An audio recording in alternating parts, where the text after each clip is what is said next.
Hello, I'm Renuka Raghavan. Today I'm going to share some poetry and some short prose with you. The first two poems are from my poetry collection called The Face I Desire. It's by Nix's Mate Books. There's the book. And let's get started. 108.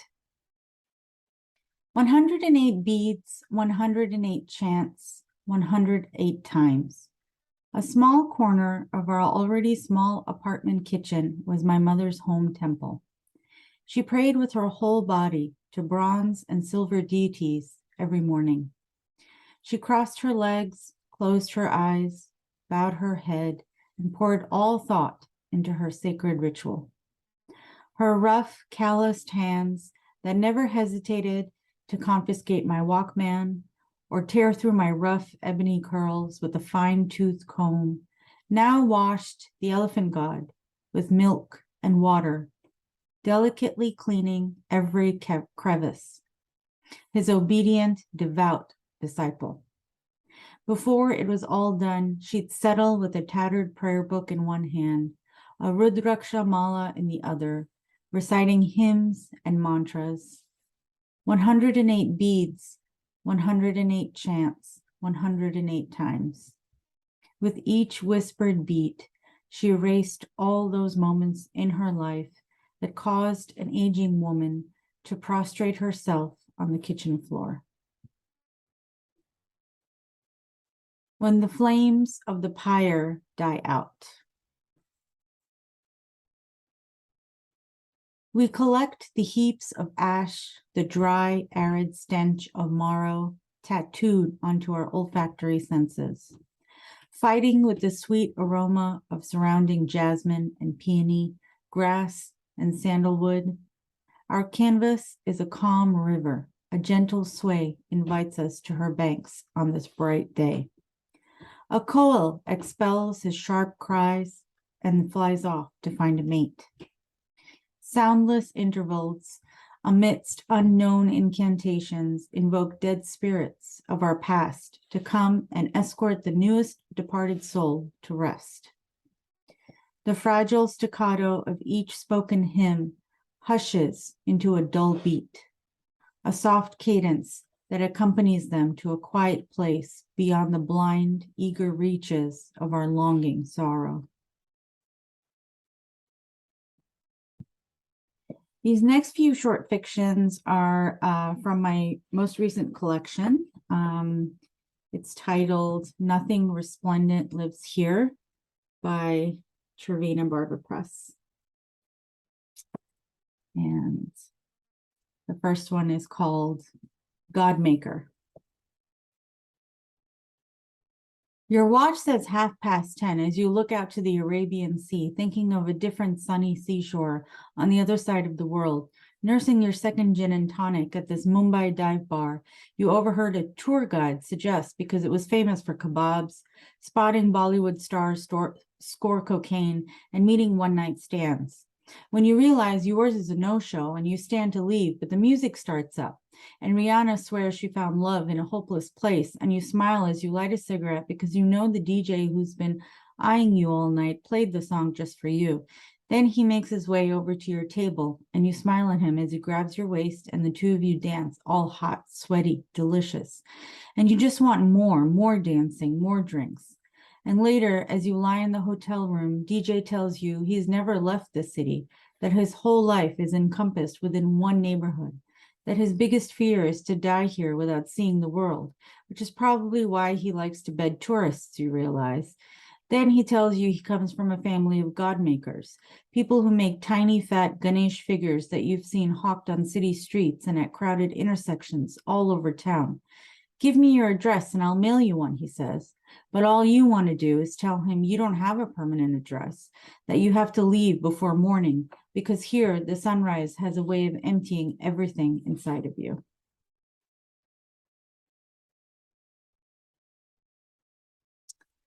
Langa skirts and pink pumps. The parties were always bigger in the old days. You remember those huge, raucous family parties we used to have for Diwali?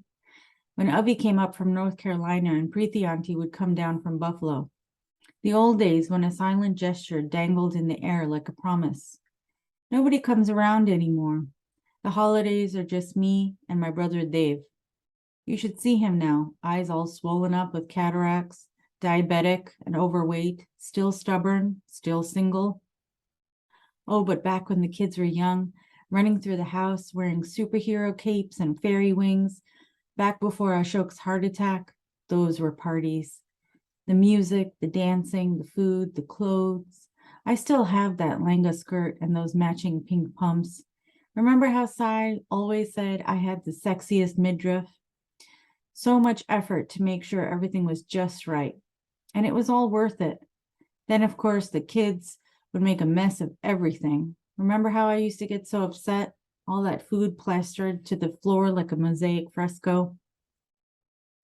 I would give anything for the kids to be small again and to wake up in the morning and have a cup of chai with Ashok. Anything to go back there. But now the kids all have their own kids and don't come around much. I get to see them maybe once a year, and most years not even around the holidays.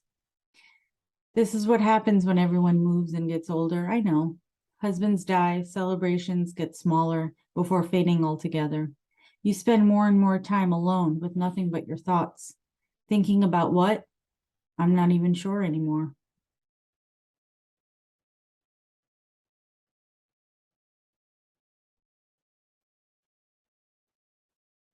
This next one is looking for Sagittarius. 1. Now? Well, nowadays there have been more mice than people in my life. I heard on the news that mice have increased in population. They seek the indoors where food is plentiful and where they can reproduce repeatedly. As flatmates go, they haven't been too bad. The one I usually see in the kitchen has all but claimed the wall near the range. It's fine with me, I hardly cook, just as long as he stays away from the fridge and microwave. The gray one that haunts the hallway outside my bathroom is a little bastard. He loves scaring me at night when I get up to pee. 2. The Delhi air is so polluted that the once temporary orange haze that covered over us from dawn until dusk is now a thick plume of red, mirroring the clay dirt, blotting out nearly all the stars. Outside the city, the night is so dark, it's easy to forget which way you're going. I wish I lived out there. The one night of the big storm, awakened by sporadic flashes of blinding light, I stood out on the veranda, face upturned to the sky, grinning. The gods are taking screenshots, I thought, so they can all share a laugh over the pathetic frailty of our momentary existence. 3. Some nights I wake up because I run out of air to breathe. The hollow apartment echoes like an empty jukebox and aches like my Nani's fading memory. I've tried sleeping pills, but it only makes things exponentially worse. 4. I dyed my hair purple and gave myself a pixie cut with rusted scissors. I think I look fabulous, but no one else seemed to like it as much as I did. Most nights, I go to the rooftop to look for Sagittarius in the sky. I think if I find him, maybe I'd also find Baba, but I haven't found either of them yet. Sometimes I can hear the grandpa in the adjacent building singing Hindi love songs from the 60s to his dead wife's picture. I think her favorites were Asha Bhosle and Muhammad Rafi. 5. It's almost monsoon season. It seems to come earlier and last longer with each passing year. I can taste the rain in the air as early as May. The last of the mango crop is finally ripe enough to eat. The fruit vendor sold out his cart in minutes. Everyone clamoring for something good, something delicious. Maybe that's why when I cut into one, a mouse scurried away with a quarter of my mango. I bet he needed something sweet too. So big thank you to Gloria Mindak, who invited me to be a part of this, of the Cervena Barva Press Reads Around the World series. Thank you so much, Gloria, and thank you all for listening.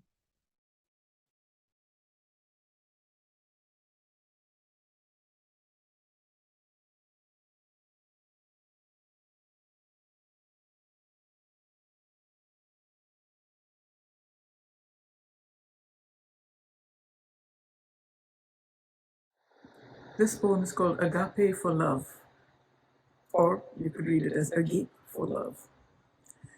So much happens between what you say and what they hear. It is a wonder we don't all fall into an abyss of non-understanding.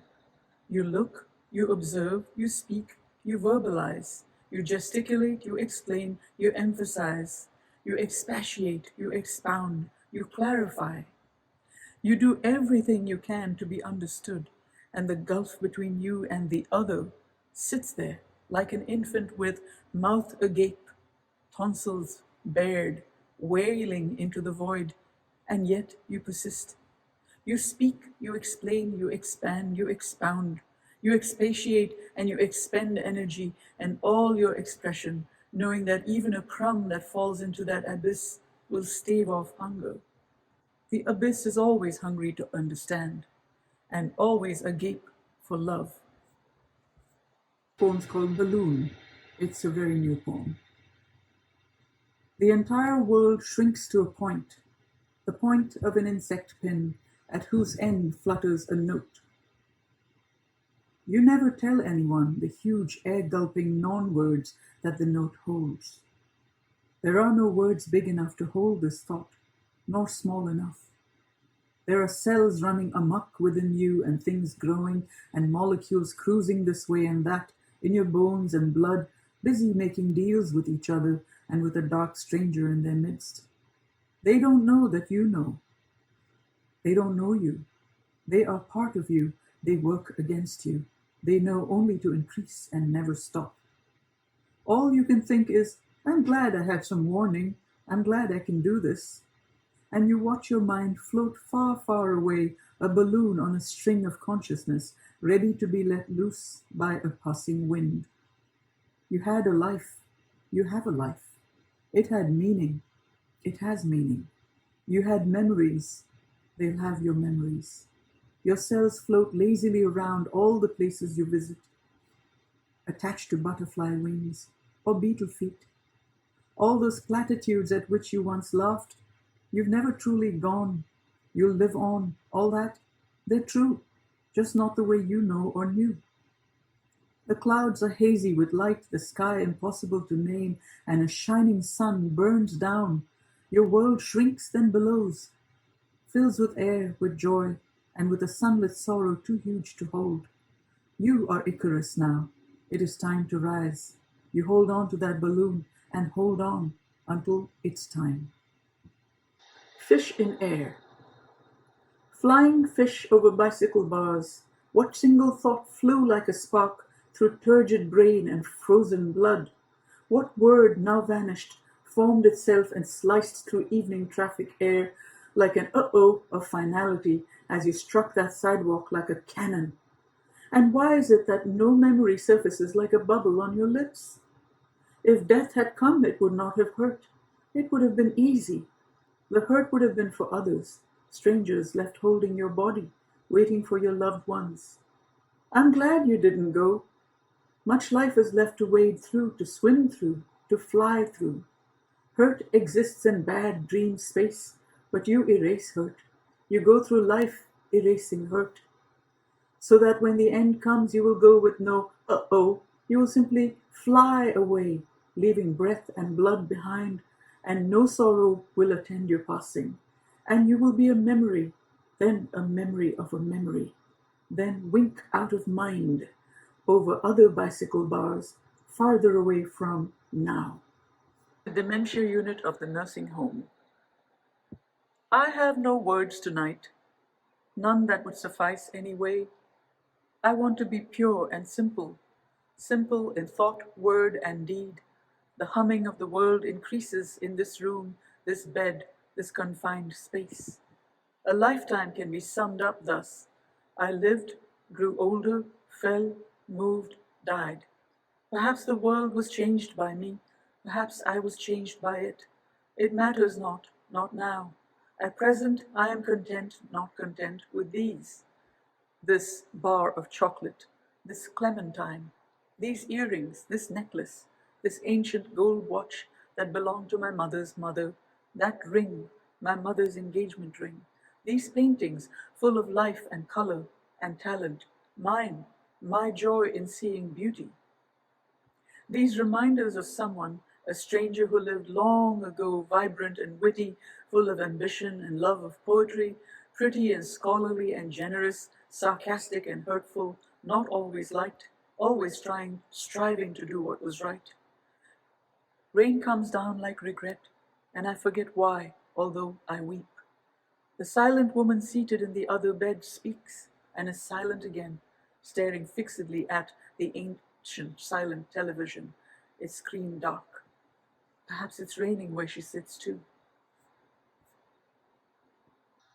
Learning to evolve. You drown again, then emerge, delphinine into the air, twisting and turning, and sleep eludes you, you think, but you dream and dream and dream until your waking is a dream of waking, and your dreaming a dream of waking.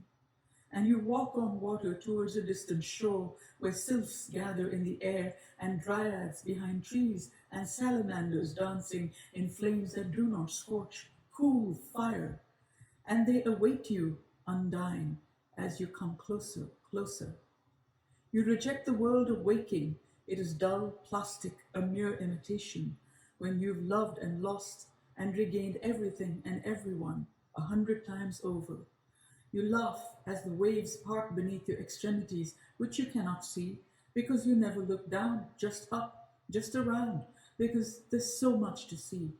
But as you approach land, the droplets flying off your slick, silken skin, you wonder briefly about the element from which you came, and, fighting the impulse not to do so, you look down. Below you see all the faces of all whom you left behind, all who loved you, or were indifferent to you, or hated you, or whom you didn't even know. And even as you catch their startled, fearful faces gazing up at you, emerging from their world, poised to escape, to desert them, the waters start rising upwards until you find yourself sinking, sinking. Waving to the dryads, the sylphs, the salamanders, you let out a loud gasp before you drown once again in the world beneath. Awake now, you find yourself in the clutch of dry land, dry as hate, dry as death, and you suck in a lungful and learn to evolve. This is called my body. A body is a curious thing to possess. I am conscious of mine as a friend, with her own blind needs, her own mute sorrows, her loud joys, her love of some fragrances and loathing of certain smells, her ears that welcome all music, her eyes that see beyond facades and forget to see the facade itself. She is the entity who shares my other consciousness. When she is out of sorts, but I'm sanguine, we confuse each other. And sometimes it's the other way around, but mostly we keep peace between us. She keeps track of time, so that even when I'm not near a clock, she lets me know. When I am hurt, she forces me to shut down my other self and attend to her. This is as it should be. She has given me space to live within her, and I love her and thank her for giving me room. She is a map of my journeys, and the road on which the journeys took place, and her imperfections, so many, fill me with quiet affection. She has shed her skin so many times and donned new ones, and her hands all veined have held this earth and other hands, with love and trust ready to give, even when she lost sometimes. Yes, she has failed me sometimes, but then I failed her even more. But mostly we are at peace. I shall miss her when she dies.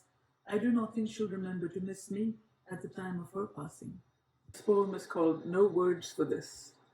Pretty and perfect the poem sits, pert, legs crossed, poised, breathing lightly, looking out on a cool, blue-gold, sunny spring day. There is no room to admit the horrors without. There are no words to spell out the voiceless O of sorrow and unending rage. There are no metaphors to cover over the broken bodies of children tied, assaulted, murdered. Meanwhile, lines of people leave, a cat or dog in a crate carried in one hand, a suitcase or a trunk in the other. Buildings smolder open to the sky, car on fire, a man gunned down, even as his arms were up, his wife shot in the car, their child parentless. Will that child ever come back from this? Will we ever come back from this? from all the horrors of this broken world. Children, broken and hurt, crushed beneath a brutal burden, will return all aflame, ghosts all, translucent, screaming, seeking their destroyers, and they'll consume the earth. We did not protect them. We do not deserve them. The poem sits looking at everything, then turns away. There are no words for this. There are only metaphors for another poem about renewal and beautiful imagery about growth, with spring waving tentatively from another latitude. It's cold outside. Time to go within. Prism me. Light trapped in crystalline form, hanging from my window, scatters my attention. I climb inside teardrop-shaped pendologs and bind myself to their empty spaces. I could do this forever, while ignoring the piled-up dishes awaiting my mindless ministrations, the piled-up papers awaiting my critical and loving pen, the coiled-up impatience of the dog awaiting my loving attention. Practical matters take up room in a dreaming mind, pierce and scatter focus in multi-directional prisms, and I would that I could drop everything, daring the universe to throw anything my way, knowing I could toss it back. It would be a game of catch, and no one would lose. I wish I could go under the surface of things, go through the inner and outer layers from one plane to another, and breathe, gill breathe, all that lies within and without, and which would otherwise drown me. Gill breathe and swim upwards in an entirely different direction, far from all I know. I long for gills in a dry world. Ruby song. I crave rubies in my throat, so I can sing like a clarinet. The pomegranate in my fridge is tired. I regard it with fondness, my partner in enervation. Its redness is beyond the price of rubies. It calls to me coldly, like a clarion, a question shaping its urgent need. Somewhere else a beet sings of redness too, far beyond my ken, I'm sure of it, but it sings a darker red, a somber passion. I will seek it at some other point. I have need of clarity, coldness, red fire, and this other pressing matter at hand, my pomegranate, which has but one purpose, since this other purpose was abrupted when it was cut down from the mother tree. I will answer its call, but not now. Tomorrow I shall cut into it, inhale its weary fragrance, suck its tart juices. The pomegranate will bleed in delight and die on my tongue, and I will sing with a voice like rubies. This poem's called Shell Life. Some days one becomes a shell. The creature that used to be within is elsewhere.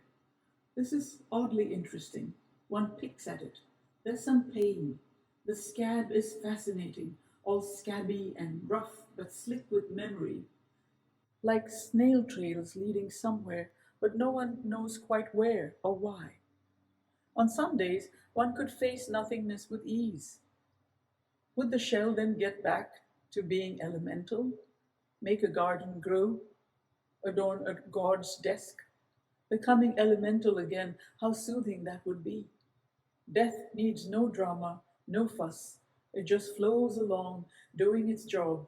So does life, busy doing hers. So I'll get on with it, for I've got some swimming to do before I find my shell again. Today I am a Pollock. So, when you're blank and have a blank canvas, would you paint a landscape or splatter paint? I have Monet days and Carlo days, and every day is a Varro day. I have Savage days and Lawrence days, and every day is a Turner day. I have Douglas days and Sargent days, and every day is a Picasso. Today I am a Pollock, or that moment before a Pollock.